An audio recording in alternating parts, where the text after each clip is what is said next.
And we're going to start a new organization. Went down to that Warm Poverty office where we worked at night. We always had the key to that joint. Sit down and started to work out a 10-point platform and program of the Black Panther Party. And finally we said, number one, we wanted power. We wanted power to determine our own destiny, our own black community. Number two, we wanted decent housing, fit for shelter of human beings. Number three, we wanted full employment for our people.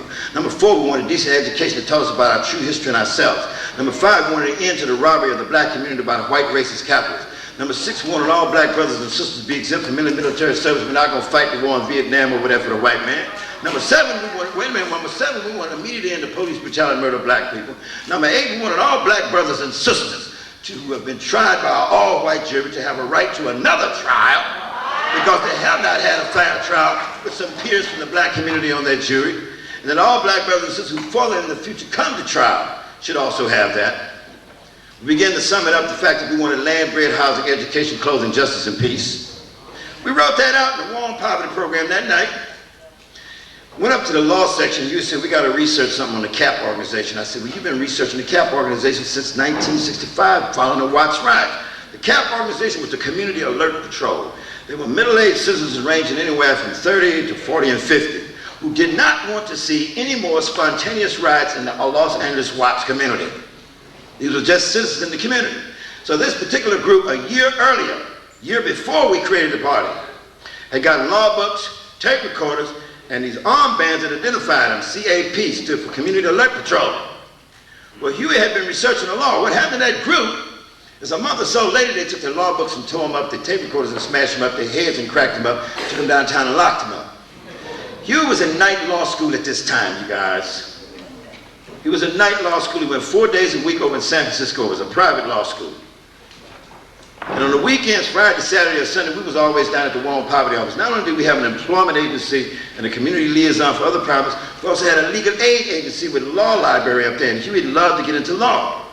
Well, that night after we wrote the 10-point platform and program, Huey was trying to research this thing and find something out about the California Supreme Court ruling, supposedly where a citizen had a right to observe a police officer.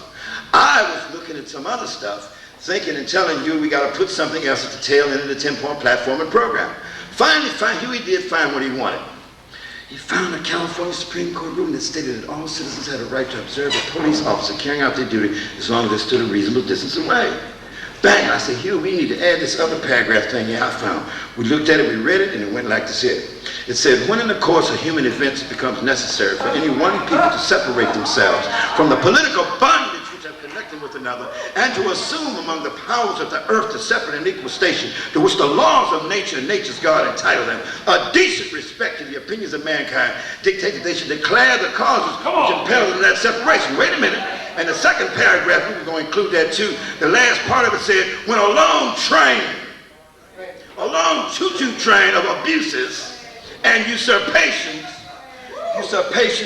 usurping all your power, usurping all your economics, usurping all your all your human rights, and usurpations pursues and invariably evinces a design to reduce a people under absolute despotism, then it is the right of the people to alter and change that government and provide new guards for their future security and happiness.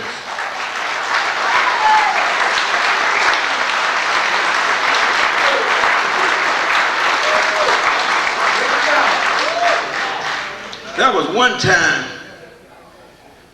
when some white boys who wrote that didn't realize that they were functioning off the old religious principles that come out of Africa. You see, when the white boy gets in trouble, he starts looking for interconnectedness. The African people, historically, in their philosophy and thinking religions did believe that everything was interconnected and interrelated. See, but the Europeans in their history of oppression are linear, straight line, oppresses everything, defines themselves as the superior, the top, the only, etc., with manifest destiny and all that kind of crap. That's linearized thinking. In other words, it's inhuman in its method and its relationship with other human beings. But African folks believe that everything is interconnected and interrelated. That goes a long ways back. But we stuck that to two paragraphs. What I just recited to you is paraphrased by us, was the Declaration of Independence of the United States of America, and J. Edgar Hoover had the audacity to call me a hoodlum and a thug. Had the audacity. Well, we knew that with all the 10-point platform and program and all the other things we called for, that we was going to use the principle that Malcolm X had taught us about self-defense, because he had told us. What we saw at the tail end of Spike Lee's movie, Do the Right Thing, yeah, I read that years ago, when Malcolm X said self-defense is an act of intelligence. I mean, I read that and understood that from my daddy when I was 14. My daddy taught me to defend. I was raised a hunter, and guns around the house, it wasn't nothing, because Malcolm X was right. He said the United States government is not going to protect the peaceful demonstrators down south. He said then it's time that the black man move on down from the First Amendment to the Second Amendment, because you got a right to bear arms, and every black man who got a shotgun in his home, if some racist come into your house to try to shoot and murder you, then you use that shotgun to defend yourself from that racist attack. That made sense to me.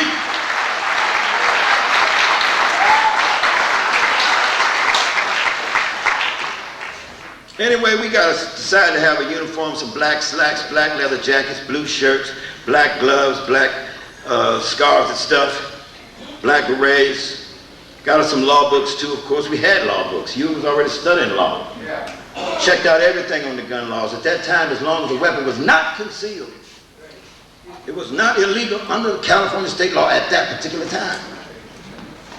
Knew that you could not point a loaded weapon with a live round in the chamber. Even if you had no intention of shooting nobody and you happened to be messing around with a live round in the chamber of a gun, under California state law, it constituted assault with a deadly weapon, even if you're just fooling around with a live round in the chamber. I mean, I'm just saying that we knew that if we were going to go out here and patrol these police, that you would research these laws. That with a rifle or a shotgun, long guns, you could not have a live round in the chamber. You could have it in the magazine, but you could not have it in the chamber while riding in the car. Once you got out of the car, you could put it in the chamber. Jack it off in the chamber. I remember when we got our first office, I took my paycheck. Me and Hugh and Lil Bobby Hutton took our paycheck and got our first office. I painted that sign on the front and the back of me and Hugh, that famous picture of us standing there with them guns, because I'm the old architect, I'm the old artist. I painted that sign, the Black Panther Party, and the original title and name was called the Black Panther Party for Self-Defense. Right. Oakland, California, 2 blocks from my house. And the place we rented for our office a year and a half earlier was one of the same places that when I had my one-man ride, I threw bricks in the window to the white man's businesses. It was very ironic that everything's happened. And we had our 10-point platform and program. We had a long list of books that you had to read, including Malcolm X's autobiography, Basil Davidson, Missing the Negro Past, Wretched of the Earth, etc. Every once in a while, we get a few brothers in there, Wood Ranchers, no, brother, you got to be able to read here. You got to know this 10-point platform and program. Our organization evolved out of understanding profoundly, studying all the history of our struggle for justice and liberation. That's what our organization evolved. It did not evolve out of no linearized, Europeanized, linearized concepts of socialism. It did not evolve out of that. If you want to talk about some socialism, you're going to talk about some community control. If you talk about the concept of community control, you talk about interconnected relationship. If you talk about joint communal ownership of land that come from Africa as an old religious form, and how you're going to apply that in a modern day sense, then you understand that our history, that our thinking, I mean, this was all part of my makeup at that time. So I studied some socialism, I checked it out. You know, I used some of Mao Zedong's little red book material, you know, not stealing from the people, not even needling a piece of thread, etc., etc., etc. But it was not going to be some Europeanized, linearized, Marxist, Leninists have to be exact, hardline, cold-hearted research type. It had to have some other kind of synthesis that made some human sense. And I was saying, in my belief at that time, the 500 million African and African American peoples in the world at that time was going to be the true synthesis for not only our own liberation, but once we are liberated, Africans for Africans and black people with black people, it would be interconnected and intertwined with the rest of the world's human liberation, because that's where it's got to come from.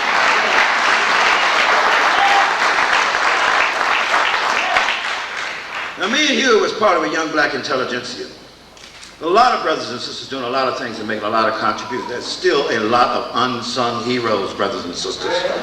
But let me tell you what happened here. I remember the first day that sister came back, there was about 10 brothers in that office, 10, 11 of them. She had passed by that office 3 times with a frowned up face. I run outside, I said, sister, every time you pass by our office, when we did on Wednesday and Saturday, that's when we mostly at the office, that's when we had little sessions. You always find, what's wrong? I don't like your organization. I said, what do you mean you don't like us? I said, we're just some brothers and people trying to get to do something to start trying to deal with our liberation. Reason I don't like your organization, because you don't allow women in your organization. I said, that's not true, sister. Well, every time I pass by here, I see a brother. I say, sister, he or she who assumes without investigation, 9 times out of 10 is dead wrong. That is not true. Just because you pass by and you happen to only see brothers in here, you know, doing the political education, and then later we be breaking down the weapons and training the brothers, because we have some big, pretty bay women.